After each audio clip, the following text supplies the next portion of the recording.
Alright, in this video today, I'm going to break down the latest project that I did, where I got this result right here. I'm going to break down my Nuke script. I'm not going to break down the 3D environment or anything. It's pretty straightforward. I just used already pre-made assets and just kind of laid it out and stuff, so it wasn't anything too complicated. So with that being said, we're going to take this plate right here from Action VFX. And you can download that for free. I will place the link down below in case you want to follow along. But if you do actually want my 3D render right here, I will be adding that along with this Nuke script into my Patreon. So if you want to support me and grab the project files, I will put them in there. Anyways, let's start breaking it down. So right here, these are the things we're going to go over in this video.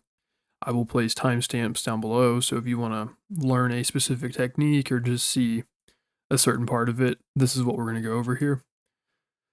So the first thing I want to talk to you about is the Blender breakout beauty rebuild thing right here. It's this little section right here. So on the Blender documentation, they actually have this thing broken down for you and how to rebuild it. So what I did was I made a tool set right here. Just called it Blender template, and it looks something like this. So, you know, this is what I made, and I got this specific layout idea from Compositing Academy. If you don't know who that is, go look it up on YouTube. He's got amazing Nuke tutorials. I just found that he had a little too many things on here, so I made it more simple. But that's where I got that from. Anyways, let's start talking about it. So here is the render right here, and because my shot that I chose from Action VFX, this one right here, the camera doesn't move, thankfully, so there was no camera tracking involved. So all I did in Blender was figure out the focal length and all of that, and then I added a camera, and then I added a proxy geo person to get the scale right, and that's all I did. And to find all the lens numbers and stuff, Action VFX on their website, for every of their plates, they have that information on there. So what you want to do is you want to unpremult before you do the breakout, all of the color passes. So you want to unpremult the color, diffuse, glossy, and transmission. Don't ask me why, I don't know. That's just what I learned from Alex from Compositing Academy. But that being said, so the only change I did was to the glossy direct. And the reason why I made that change was because this little water tank silo thing was way too bright, and it kind of distracted you from the main character of the shot. So that's why I added a highlight suppress. And then I also added a glow to this, although actually in the final shot, because I defocused it, it wasn't even visible. So I could have just deleted that. But after you do the beauty rebuild right here, oh, by the way, you want to add all the lighting. So here's the indirect and direct. You want to plus that together, and then you want to take the color and you want to multiply. And that's how you do the rebuild for all of these. And then at the very end, if you have an emission pass, all you have to do is you plus that. And then another flaw, I don't know if it's with Blender or just with this template thing, but I added the volume before the copy node, and for some reason, whenever you pre-mult it, it took it out. So I just I don't know if this is technically correct or not, but I just added it after the pre-mult, which I think it's okay. It didn't really mess anything up. But that's just something to think about. Because the volume, I had a volume pass. It wasn't anything crazy. Really, you can't even see it in the final result. But adding it after the pre-mult seemed to actually keep it instead of before. Like, let me show you what I was talking about. Technically, I think I should have overed it, but it's all right. So if you go here and then pre-mult, as you can see, it just completely deletes it, which doesn't make any sense. I'm not sure why it does that. I'm not sure if that's a Blender issue or if it's a Nuke issue or whatever, but so that's what that looks like there. So after I did the CG rebuild, we got to this part right here. Obviously you can see I didn't really make any changes. I did most of the work in 3D. I just wanted it to be pretty basic lighting, and obviously you had to match the plate to the lighting. That's what sells the shot. So the thing that was bothering me was this road right here. It looked really CG. Um, so a little thing you can do is you can take an image that has some nice road detail with from roughly the same angle. And then I took a reformat to get it in the same format as the plate. And then I corner pinned it to kind of make it fit the angle a little bit better. And then what you do is you take a mask with a roto paint and you paint where you want it. And while you're doing that, you want to look over the plate and kind of mix it in. So here it is before, and then I painted in where I wanted some more detail and a little bit of breakup. And then this little technique right here, I've talked about it before in my last video on compositing smoke. So if you haven't watched that one, go watch it. But basically, you take the plate, you blur it out, you turn it into the YCBCR output to get this weird color thing. And then you want to copy the blue and green channels into this. And then you reverse it. And then you pre-mult it to get the color from the plate. That way it blends in a little bit better. And then this thing over here, this is the same thing. I just moved it over to the right so I get some more detail on this side. But it's the same concept. And as you can see, this side, I made it a little bit more rocky and kind of dusty. And to get some nice little rock breakup right here too as well. And as you can see, this kind of changed it to make it look a little bit more realistic and not so CG-like. Just add some nice breakup. So this next section here is what I call the noise breakup. So I took the main, so I forgot to mention, I had, what do you see? All of these layers right here. This is the main beauty one. And then I had the denoise passes right here. These were all denoise. I did that in Blender. So I took the channel passes that has the Z depth and all that. I copied it down here so that way I can get the position. And the reason why I did this is because this node right here, the AE Dirt CG, it adds some breakup to the render.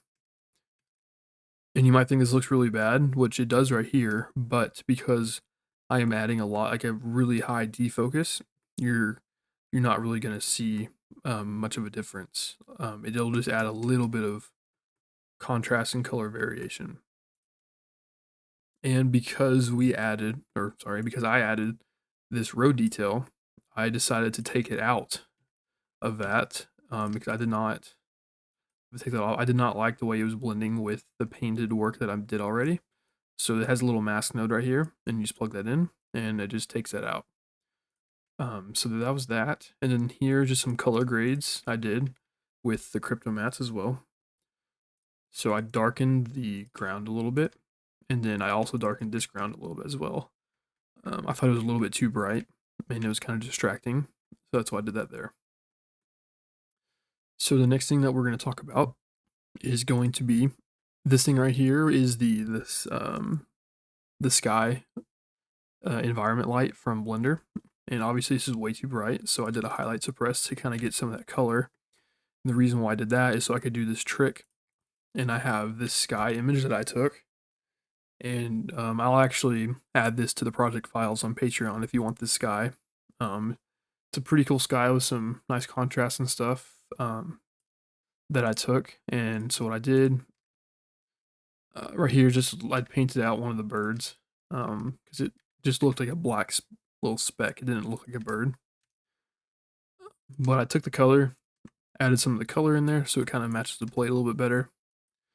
So now we have our sky, and whenever we merge it over the CG, this is what it looks like. So as you can see, it kind of fits the environment a lot better. And then from here, I added a sharpen node with half the opacity. Because I felt like the CG was a little bit, it needed some contrast popping and stuff. And so now we get to the ZDefocus node. So the PXF ZDefocus is what I prefer to use. And the reason why I prefer to use that is because you can enable lens simulation. And this shot was a 70mm focal length, and it had a 40.96 width with a 2.8 f-stop. And again, you can find this out on the Action VFX. If you downloaded that plate that I used, you can find all this information out there. And what that does is it automatically gives you the correct defocus that you have for that shot. All you have to do is pick a focus point. And how I knew that was my reference human that I had in Blender. I measured it out in Blender and it's roughly 5 meters away from the camera, so that's why I put the 5 here. And because as you can see, as I go up, as I keep going up, it keeps pushing the focus back. But I know that number because of Blender was around 5, and that's what I ended up going with. This node just makes it a lot easier to get the real world correct defocus. Okay, so now what I did, because CG Renders has no distortion at all, I just added a little bit of distortion. I just scaled it up by right here. You can see the numbers here, just by adding a lens distortion node. So yeah, just add a little bit of distortion. Reformatted it, and then because I have the non-commercial, sadly, I have to reformat it to below 1920, so it's really annoying. So I did that, and then I pre-comped it out, and because this shot is not moving, all I did was 1 frame, so you just add a pre-comp. I did EXR to keep the most pixel value, and I only did the RGBA because if I did all, you would have all of these channels, and it just take up a lot of space.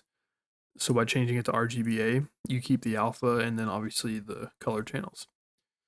And then you can keep it at half bit. And then the best compression that I use in production and all that is DWAA with a 45 compression level. And then you can leave this default and then you render it out. And then whenever you render it out, just make sure it's set to 1:1, so it's only 1 frame. And then what you do from there is you just bring it here. And now it's all set up for the keying plate. So now we're going to talk about keying. Actually, first we're going to talk about how to paint out this reflection. The reason why I painted it out is because I wanted to make my environment outdoors, and it makes no sense to have the sun coming from over here if there's a light right in front of him. So we had to paint that out. So how you do that is you add a tracker node and you track the highlight. Okay, so just like that, it's pretty simple. It doesn't go anywhere, so it's the easy track. And then what you do is you create a transform match move baked. You hit create and you get this node right here. And what you do with this node is in the rotopaint, you click on the root, go to transform, and you drop that down. You control click and drag that to here. And now you have the transform movement. So now you can only paint on 1 frame. As you can see, it's what I did here. Before and after, and then you play it, and it's gone.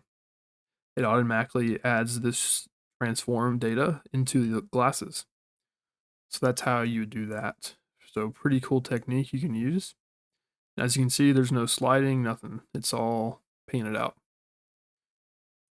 And then also what you want to do before you key and despill is you want to add a denoise. So you want to move your denoise to a pretty smooth surface. So like right here looked pretty smooth to me.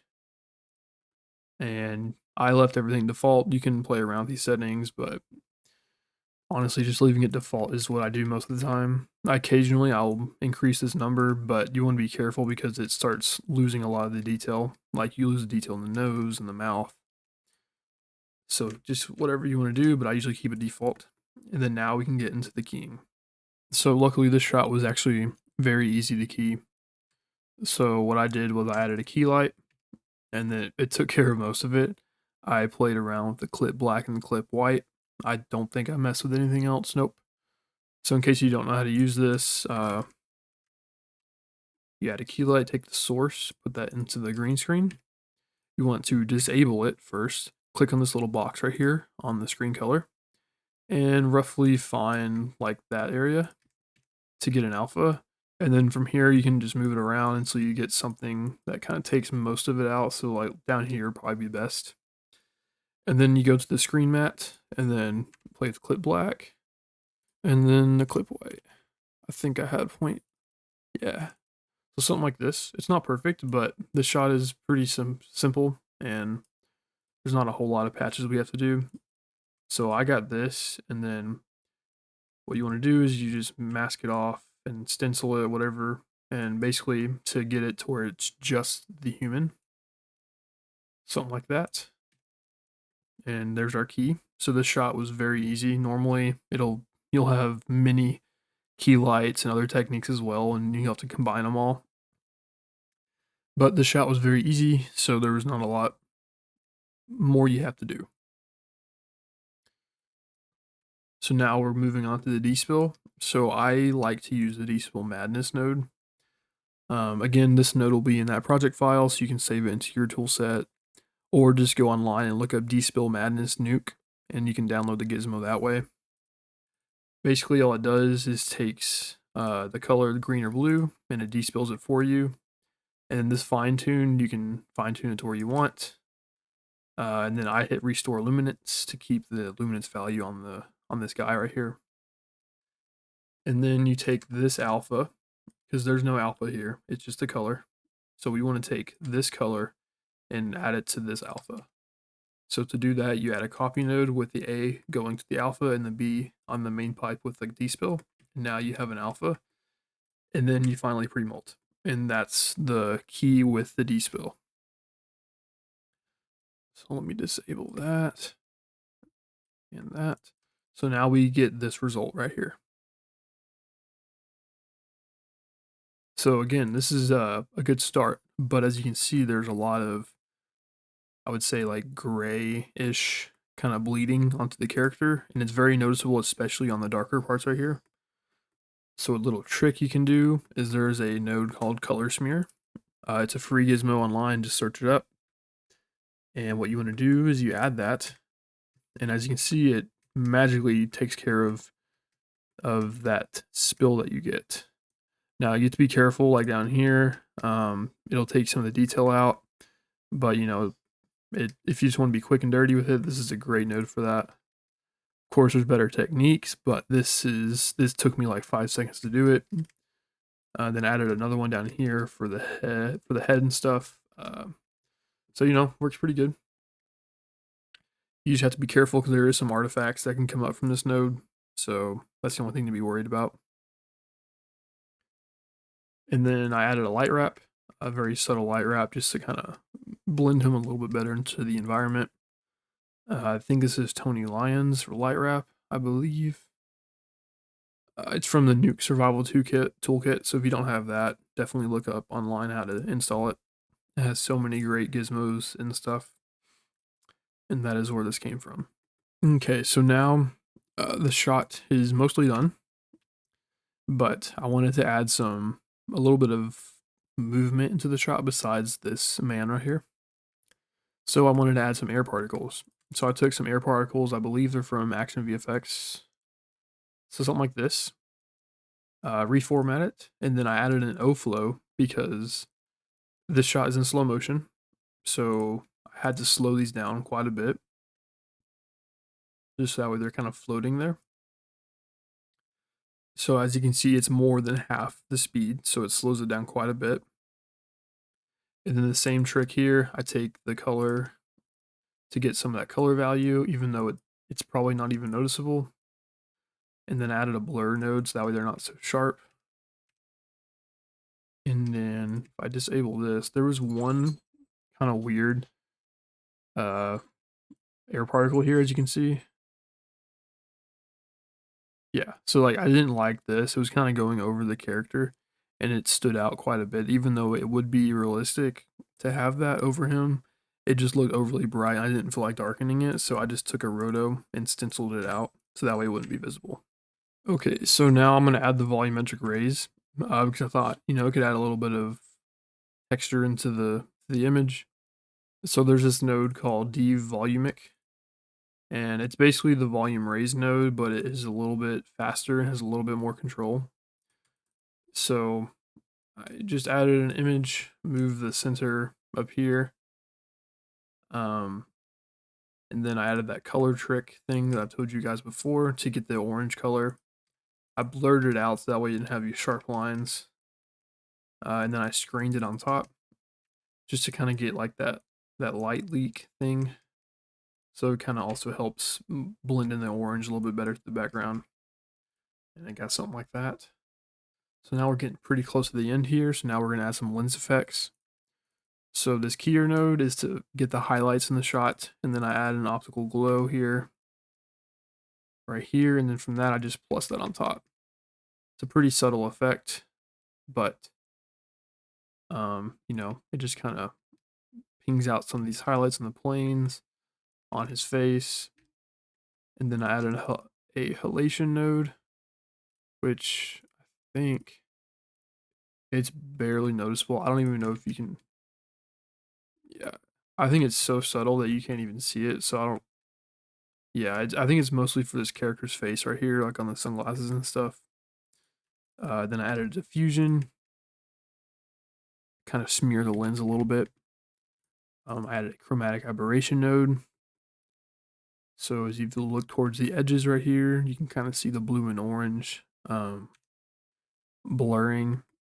Added a little bit of vignette. And then this node right here, the F regrain. So you want to take the clip that's not denoised, so you can see all the noise right here.